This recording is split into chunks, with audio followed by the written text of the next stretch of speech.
This is Rob Kilmer, and this is the final You Defend It show. That's what we're talking about this week on You Defend It.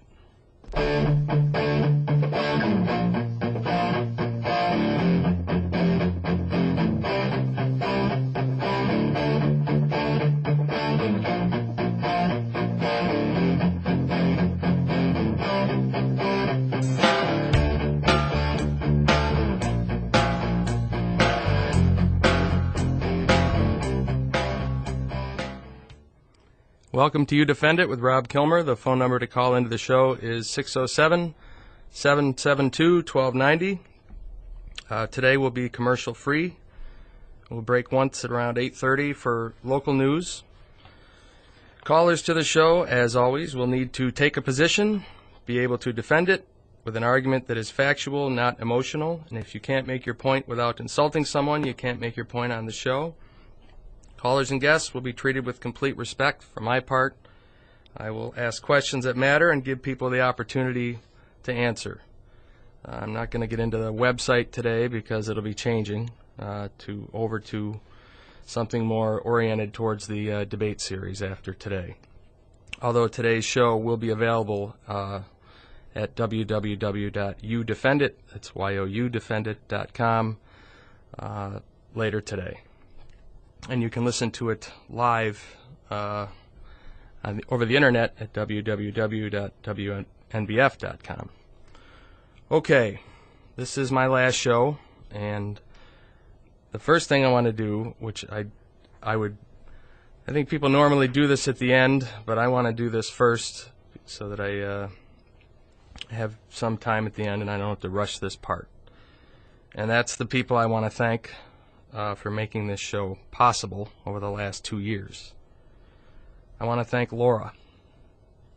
Her support for this show was instant and genuine. I want to thank Annette. She is responsible for creating and updating my website, and she will be responsible for creating and updating the You Defend It debate series website. I think that the website has been a complete success from start to finish, and it's certainly not anything I could have ever done. It's the best one I've seen, and it was responsible for me getting input from a lot of people over the last 24 months. I want to thank my mother. Her gentle corrections regarding my diction enhanced the show, but her unwavering interest and encouragement, and her lifetime of reinforcing that there is right and wrong in this world, and that life is not a spectator sport. And if you see something you don't like, then do something about it. That's what I thank her for the most. So thank you, Buttercup. Kim Maris. She runs my law office. She runs the business side of the You Defend It radio show and the You Defend It debate series. She is so good at what she does. Her ruthless efficiency has made it possible for me to pursue the things that are important to me, and you can't put a price on that. I want to talk about the people at WNBF. Everyone here has been in this business a long time. Everybody here except me. And they treated me from the very beginning with a generosity that I had not earned. Kathy White, Tom Picciano, Art Pennard have all produced this show. Kathy is here today. I want to thank all of you for helping me do something that I love, which is this show. I also want to thank Mary Beth Walsh. She is the general manager here. From the time I approached her about doing this show, she made me accountable, but within those boundaries, she was completely supportive. She was a pure professional. Obviously, without her, there is no show, and she has been great. Finally, with respect to WNBF, there is Roger Neal. Roger ran the controls here for months before he taught me how to do it myself. Several attempts were involved. Roger taped my shows when I couldn't be here, Roger taped spots that I ran during my shows, like the Geraldo Rivera, Bill O'Reilly argument, the phone call between me and Rush Limbaugh. Anything that was on here that was taped anywhere, that was Roger. He also handled the very first shows I did involved interviews. My very first show, I had an interview with Maurice Hinchey, and he was responsible for taping that, and then I had a couple of people run for district attorney. He taped that. Roger did all that administrative type stuff, that technical stuff, but what really makes him God's little brother in my eyes is that he always treated me as his equal in here, and I am not his equal in here. I am a guy with ideas who has a radio show. Roger is that rare person you meet in your life who is a complete pro, knows and loves his work, and specializes in putting people at ease. Thank you, Roger Neal. My last thank you goes out to the people who listen. There is only one reason why people would listen to this show more than once. They agree with the fundamental premise that we as a people are capable of something much better than what we have. Roughly 2,000 people listen to this show, and that's not bad for 8 o'clock on a Saturday morning. My listeners are people who care enough to engage on important issues and are willing to discard the fear and blame in pursuit of something more noble, an honest search for solutions. And that brings me to me. I am ending this show for the same reason I started it. The time for me to get this show on the air was September of 2007. As I have told you, I was at a memorial service for the late, great Jerry Sherwood, whose music has been the exclusive music for this show from the beginning. I had an enormous regret regarding Jerry Sherwood that I had not told him something I always wanted to tell him, and he had died unexpectedly. And at that service, I decided that the time for doing important things was now, no matter what they were. Time is now. So I got the show on the air, and over the course of the 2 years, developed the idea and then the pilot for the debate series. But consistent with my belief that the time for doing things is now, I have to end this show because I can't do both. I cannot do this show and pursue the You Defend It debate series. And the time to pursue that series is now. I will be in New York on Monday with an outside shot at a meeting with Joe Scarborough from Morning Joe on MSNBC. He is a disgruntled Republican from the fabled class of 1994 who believes that his party has neither a voice nor a forum.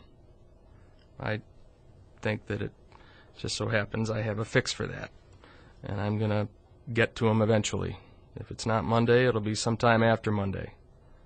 But I'll get to him. And I'll convince him that I'm right. Because I am right. I'm right about my debates, and I will go door to door if I have to prove it and get them up and running. There are people who want to be something in this world, and there are people who want to do something. I want to do something. Frank from Appalachian called a couple weeks ago and talked about his, I don't know if it was an actual prediction, but that he would see my name in lights, and my name will never be in lights. My name will never be on anything. That's what's wrong with the current system, not what's right with it. It always becomes about the people rather than about the idea.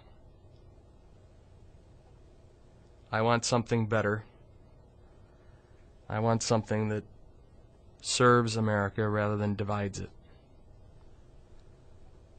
And I don't care if nobody ever knows my name. I would prefer it. But what needs to be done in this country is it needs to be fixed. Because right now it is broken. We cannot get through any issues. We cannot address a single important issue and resolve it. One of the things I say to people who I meet with, one of the things I will say to Joe Scarborough is, name for me an issue that has been successfully resolved in the last 10 years. This fiasco with the health care reform, it's not atypical. It is normal. It's the way we do things. People who feel like they may be on the losing side, they gin up as much fear and anger and blame as they can possibly muster, and then we end up with people carrying assault rifles to town hall meetings where they can confront their elected representatives. That's not America. And this isn't a statement about gun rights. This is a statement about democracy and how you choose to participate in it. If you need to be armed to make your point, then you're not very good at it.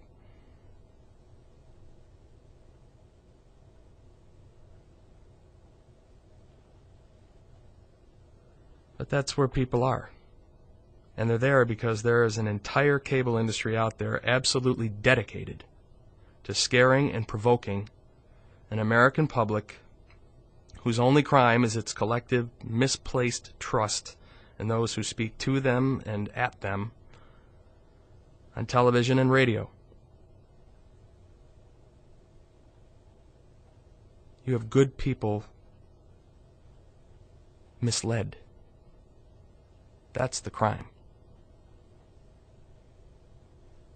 How many people in this country now believe that the proposal for health care reform includes a panel that would decide who lives and dies?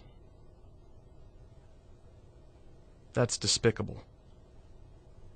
But that's what we get.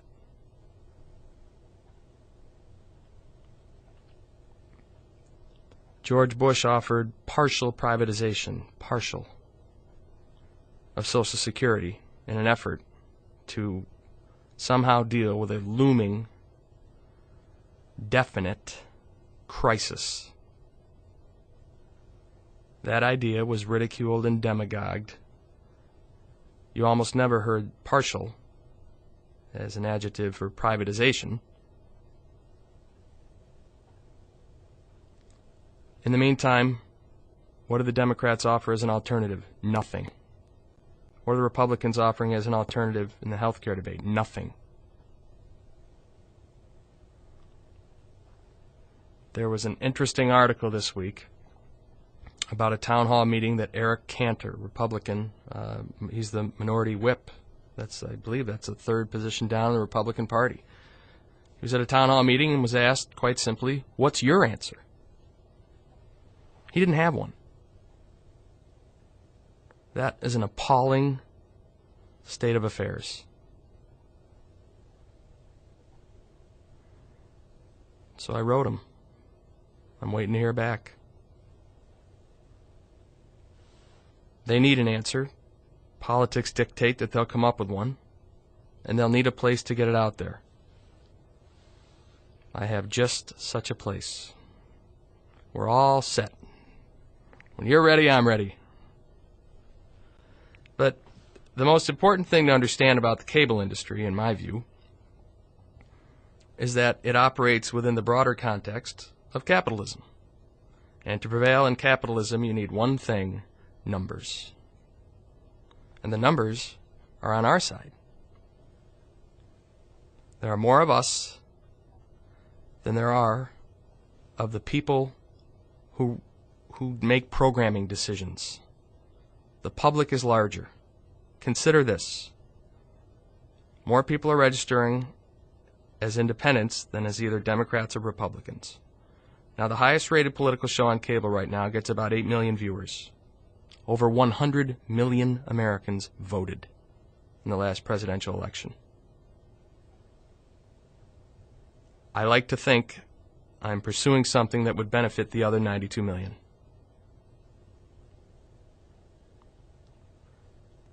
50 million watch the debates. People care. And the irony is that the efforts and the campaigns to scare the hell out of them have been so successful that now they care more than ever. Now, what comes with that is irrational beliefs about what's actually going on.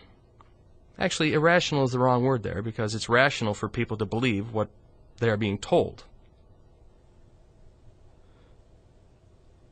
But we have a society right now that reacts to fear and blame. That's it, not reason. We used to be better than that. We used to be able to unite for long periods of time towards achieving a common goal. They don't call them the greatest generation for nothing. This country does not even resemble the country that fought and won World War II. And think about the people we were fighting with. We didn't like them all. We didn't like every country that allied with us or with whom we allied. In this day and age, that would be an issue.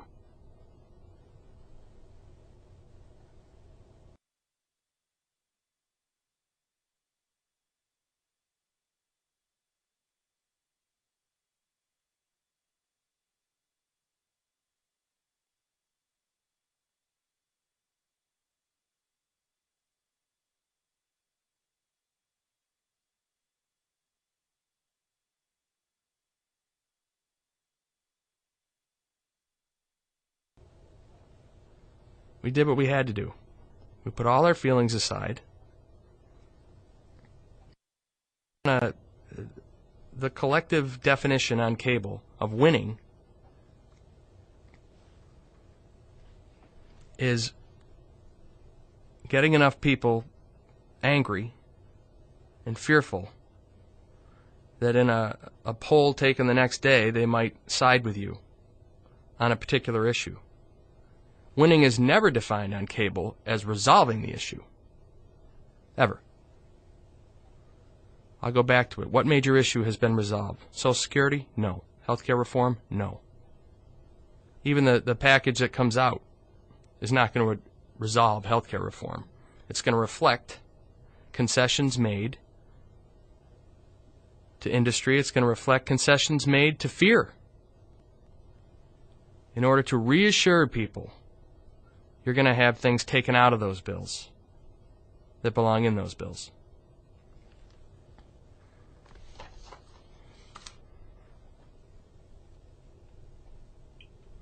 Frank from Appalachian is on line 1. I'm not kidding. Frank, you there? Yes, Rob. Welcome to the show. Hey, I'd like to see your name in lights. You deserve it. Yeah, go ahead. Here it comes. Hey. What? Hey, I'm on the police blotter or something like that? I'm going to miss your show. You're not a bad guy for a Democrat, I'll tell you that. You have some redeeming social values. You're a gearhead, and that's not a pejorative term. If I were on Court Street, I'd say you were a car aficionado. And anyone with a pistol permit, that guy can't be all bad. Thanks, Frank. I was going to ask Kathy to sing Sinatra's I Did It My Way, but I don't know, maybe she can chime in. You made the people out here think, which is sometimes a painful feat. I think that's a worthy goal in itself. So I think you had a very good run. You sort of remind me of Captain Ahab. Well, I can outrun him. Well, no, relentless pursuit of a goal. So basically, I don't have anything else to say. Bon voyage. Das vidanya. Ciao. Good luck. Thanks for calling all the time, Frank. Bye-bye. Take care. We're going to break in a couple minutes. But as I watch the news this week, I keep track of it as best I can. I keep track of it more so towards the end of the week. But the article that I talked about a minute ago involving Eric Cantor, he had participated in some sort of bipartisan forum and said that he needed to bring that format back to Washington. And that's when I wrote him. I've written him before. The way it works is you get steered to his scheduler, and then they meet and decide whether you're worthy of a meeting. And in my case, I will wait to hear what they say, and if they say no, I'll show up anyway, which is my preferred way of doing it. I think I'm not very good at the sales end of this thing. I'm not very good at getting the meeting. I'm exceptionally good in the meeting. I know that doesn't sound overly humble, but I happen to believe in this. And when I talk to people about it, they believe in it too. And you can't do that with a fraud. You can't do that with a gimmick. You can only do that with something that works and something that has a demonstrable benefit. The beauty of these debates is that everybody wins. You can't complain about the media filtering your message. In one of my debates, the media is a retired judge, 100% responsible for the content of the debate as it unfolds. You stick to the rules being that you must directly answer the question and that you can't reference your opponent's argument. You got to show up with a solution and defend it. Pretty simple rules. And the people who would be on this show participating in the debate are people who have been at this for years. They have answers, I think. If not, they should. There are no excuses left with the format for my debate. Nobody has an argument against it. What is it? Too much civility? Too much substance? What?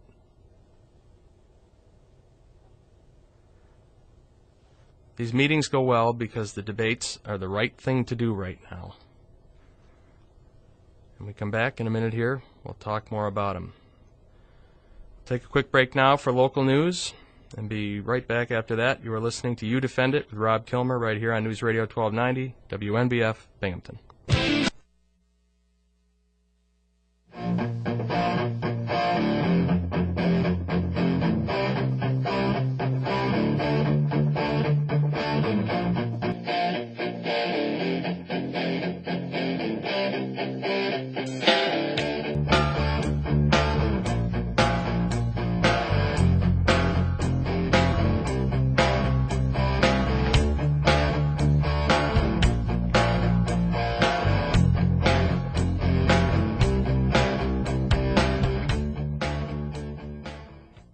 Welcome back to You Defend It with Rob Kilmer. The phone number to call into the show is 607-772-1290.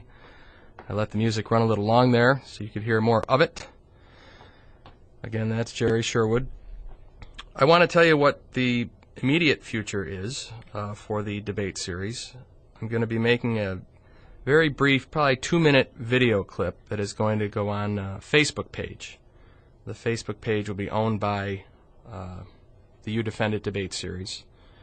And it'll have the theme music that we're recording on the 10th, October 10th. And it'll have, it'll basically introduce in 2 minutes the concept of the debates. And then I will link that to as many people as I can, and hopefully they will link that to their friends on Facebook. And we'll get a, I want to build support for this. Not, I don't want to be going into these meetings just saying that I believe in this. I think that anybody who sees what this debate is all about, or what this series is all about, will support it. And I'm going to arm myself with numbers when I go in. Okay, we have Pete from Endicott. Are you there? Yes, I am, Rob. Welcome to the show. Well, thanks, Rob. This is my second time calling. I'm glad to be one of the 2,000 people that listen to you. Gotten in trouble many times from my wife for not doing any real work on Saturday mornings because I try to block this hour off. I'm going to miss the show. Well, thanks. Yeah, you're welcome. The reason I was calling today, though, is just I do wish you all the luck on this debate series. And I know you'll keep the people that are on these debates on point to the best of your ability. But one of the most frustrating things to me in watching a debate is how they don't ever answer the question. I agree. That's the primary complaint that I hear, and that's why the very first rule of my debates is you have to directly answer the question. And I'll tell you, I send pretty much the same letter to people when I'm looking to get a meeting, and when I describe the debates, I'm a big believer in truth in advertising. I tell them that we do not believe in a host or a moderator who politely asks questions and then takes on the role of passive spectator as talking points are substituted for substance.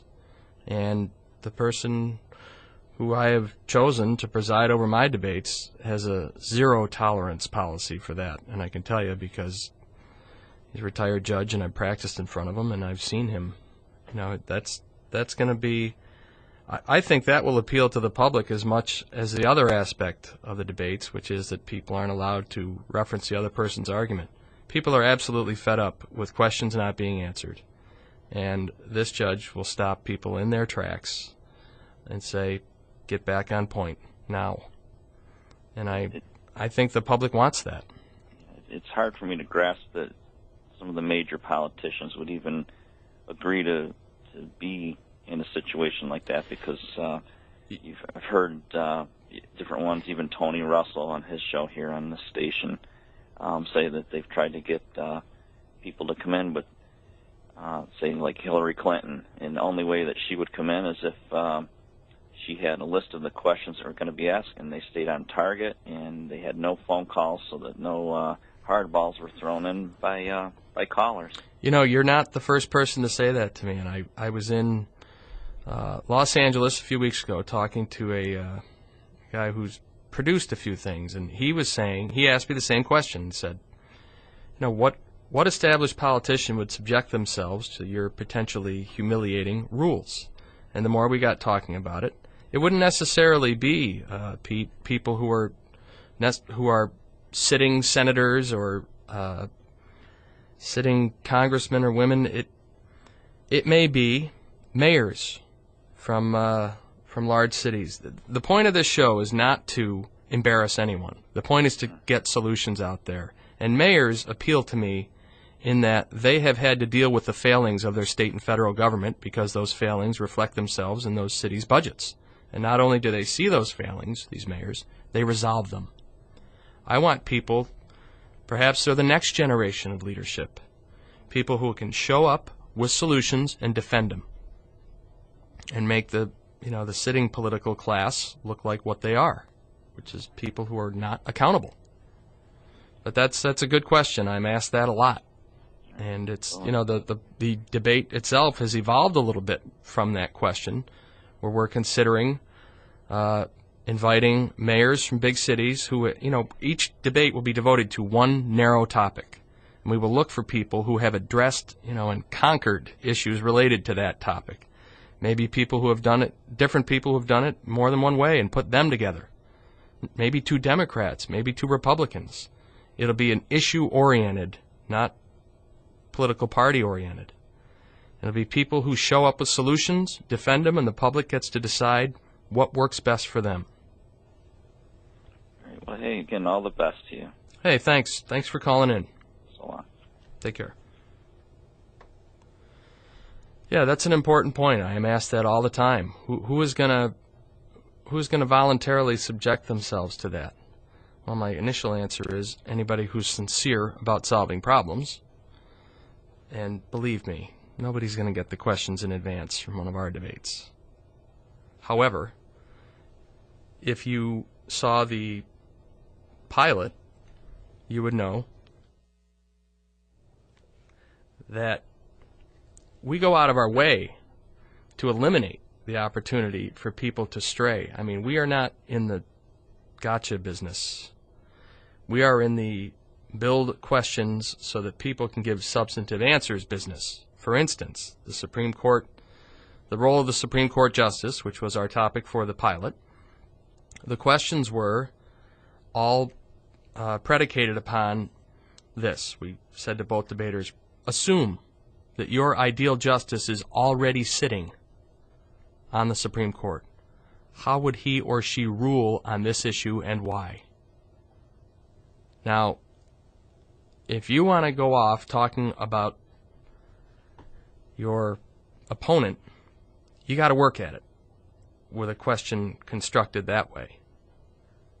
The only way you can do anything other than answer substantively that question is to intend to not answer it and have that as your intention from the beginning. And obviously, had that happened at the debate that we filmed, that would have been brought to a quick end. But what was most fascinating about the debate, the pilot, was these are two people who, when they are speaking to the media, are very willing to engage the other side. And, you know, terms are thrown around, accusations are thrown around. But when they had to debate under our rules, they agreed with each other time and time again. We were all stunned by that. We got together afterwards and thought, you know, my God, this wasn't compelling. There were no fights. And then it gradually dawned on us that, no, the amazing thing about this debate was that when you remove the incentive, when you forbid the demagoguing and the attacks, you find people who have been at odds forever agree on far more than they have previously acknowledged in any setting. That was what was most amazing to me about that debate. Kurt Levy and Kermit Roosevelt do not agree on much, you would think. Having seen them on television, having read them in interviews. But they did agree on an awful lot. And these were diverse issues at this debate. We talked about gun control, abortion, death penalty, gay marriage. And these were not lightweight issues. These were the real issues that the Supreme Court confronts. And several times, they agree with each other on how a justice interpreting the Constitution as written would or should rule. And if we can eliminate the false conflicts out there and distill things down to what we actually disagree about, then we can work through it.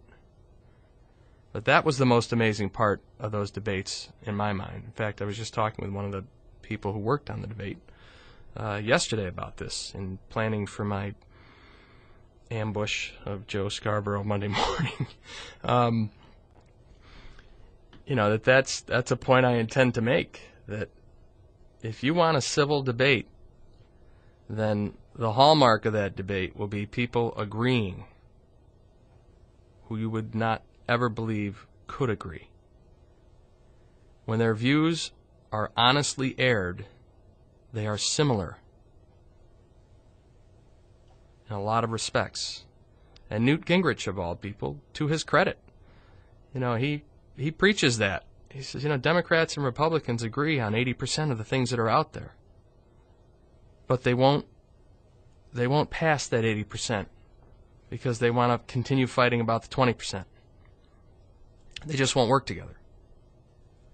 Now, there may be passionate disagreement about the 20%, but that's no excuse, particularly when you work for the American people, not to get the 80% done. That is an abdication of responsibility, and you're prioritizing division over achievement. I don't need pro wrestling. I don't need to watch it in Washington. We send them there to get stuff done. Period. You know, you got a guy who yells out, "You lie," to the President of the United States in Congress, you know, but when he speaks before a joint session of Congress, "You lie." Now, this isn't a free speech issue. He wasn't arrested. He was censured by the House because he refused to apologize. He apologized and he didn't apologize. And then the money started flowing in. Actually, that's the sequence of events. He reluctantly apologized, and then the money started coming in for his re-election campaign, and then he unapologized. Took to the floor and said he would not apologize. Just think of how pathetic that is. You don't have to yell out, "You lie." If you think the president is wrong on something, then roll up your sleeves and get to work. A cheap shot is no substitute for hard work. Build a case against him. Do it fairly, do it honestly, do it with some respect. If you're a sitting United States representative, what are you teaching children about respect for the government, including you?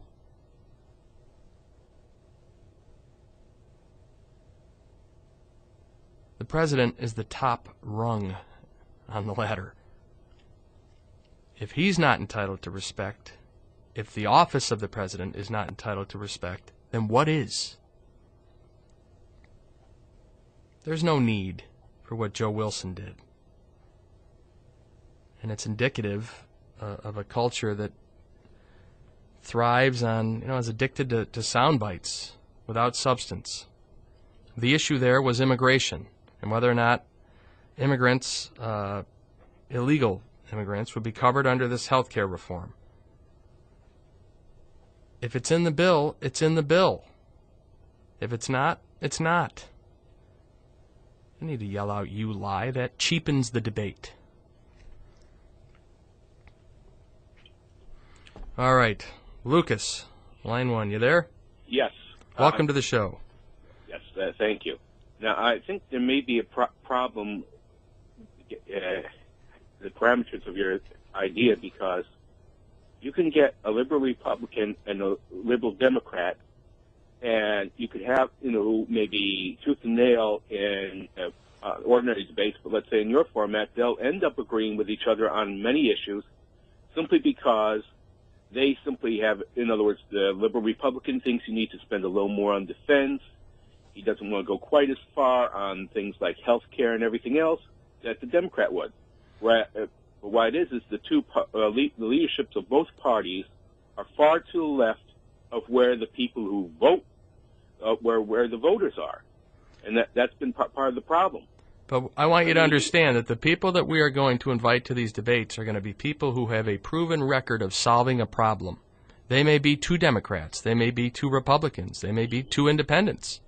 It won't be party-oriented. It'll be issue-oriented. Who has solved a problem, and how have they done it? And let America choose what's the best way. I realize, by the way, that there's more than 2 people and there's more than 2 solutions.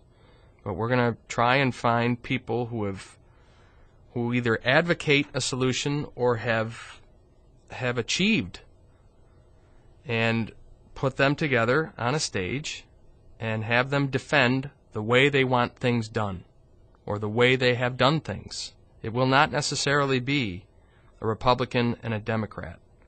In fact, ideally, it'll change. It'll shame Republicans and Democrats. It'll put the lie to the notion that Congress is the only source of solutions. But I do understand what you're saying, and certainly, a northeastern Republican is more in line philosophically with a Democrat, a traditional Democrat, and a Colorado Democrat, or even a senator we've elected in Virginia, the Democrat.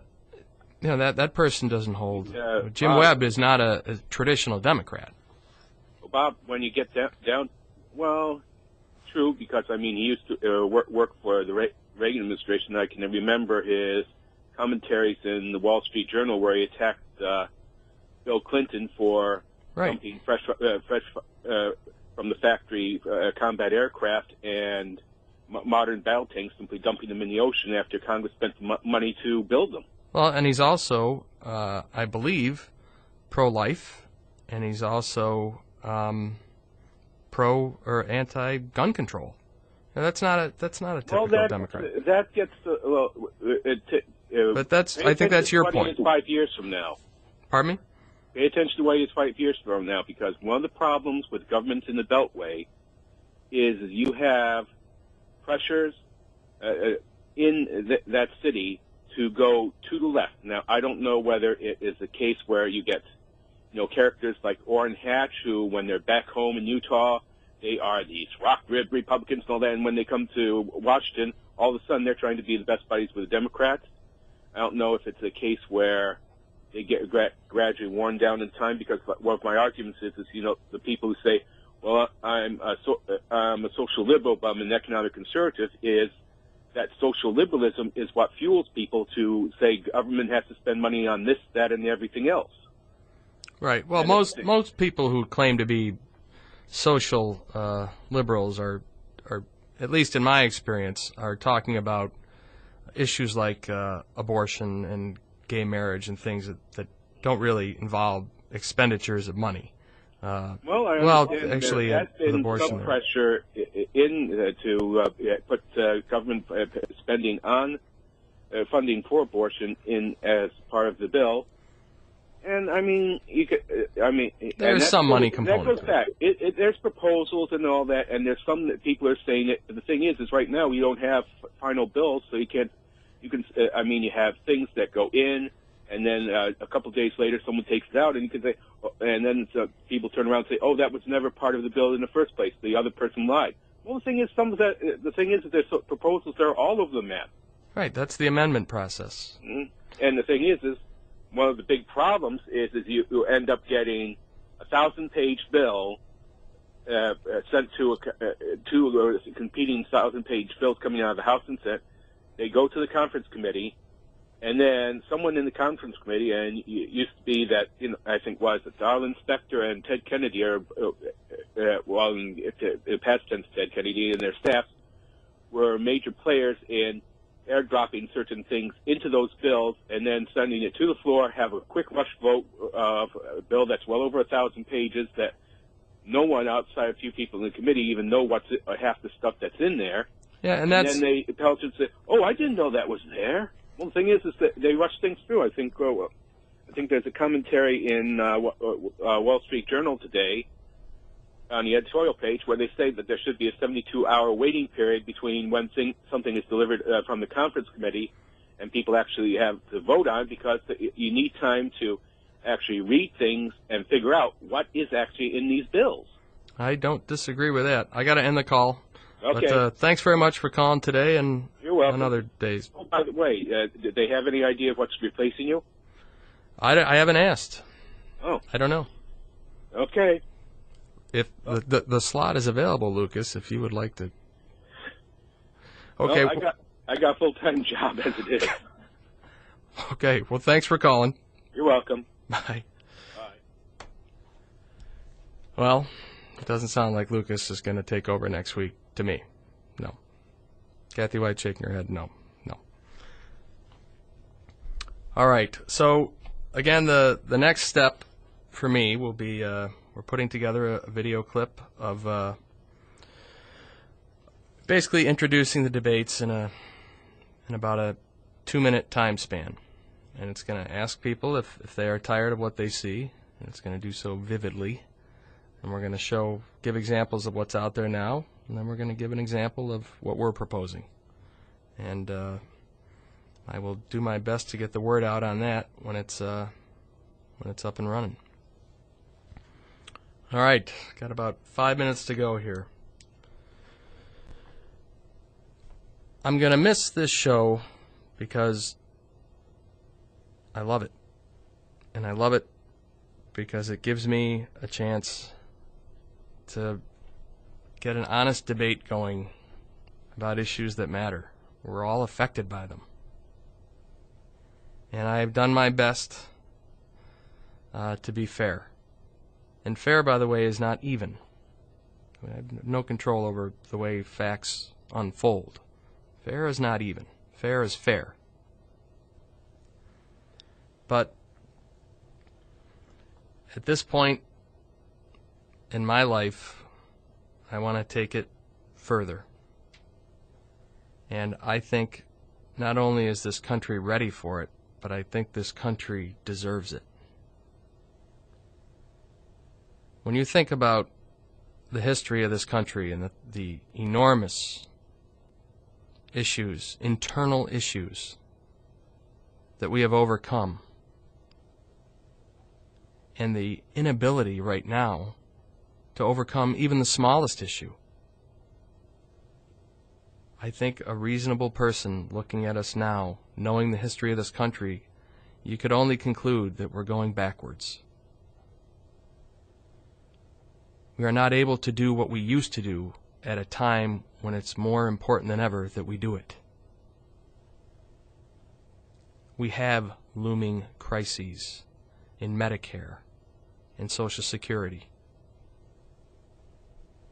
We have a health care system in this country that makes us unable to compete worldwide economically. We need to get behind a foreign policy and discuss it openly rather than day by day changing it. There needs to be some coherence. And the way you do that is to educate the public and let them come down on one side or the other, or one side of many. The issues have never been more serious. Remember what happened during the first Gulf War, where Israel had to stay out of that war, because that would split the coalition. If they attacked Iraq, the coalition fell apart. And right now, Israel's not real happy with and feels threatened by Iran. What happens if Israel goes into Iran? I'm sure you've seen in the last couple days that we have openly accused Iran of building a secret nuclear facility. That's a game changer right there. Are we going to debate it? Are we going to talk about it ahead of time? Are we going to talk about what our responsibilities are? Are we going to talk about our foreign policy as a whole? What's it going to be based on? Spreading democracy? Then I guess we're going to exclude Saudi Arabia.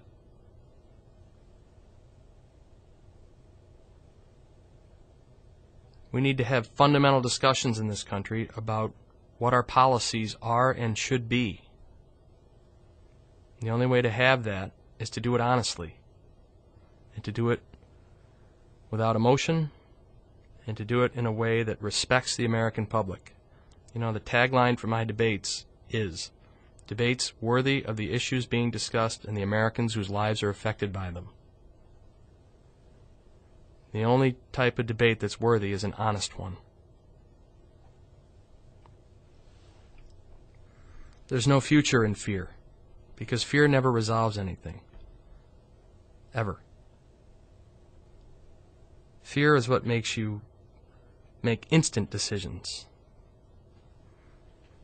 not careful decisions. Blame makes you punish. If your motivation is to punish, you're not necessarily addressing any real issue. You're satisfying your emotional need to do something at the time. Well, that is it for me. That's really it for me. I want to thank you for ever listening, and I look forward to getting the debates up and running and having you see them. I think you deserve them. This is Rob Kilmer, You Defend It.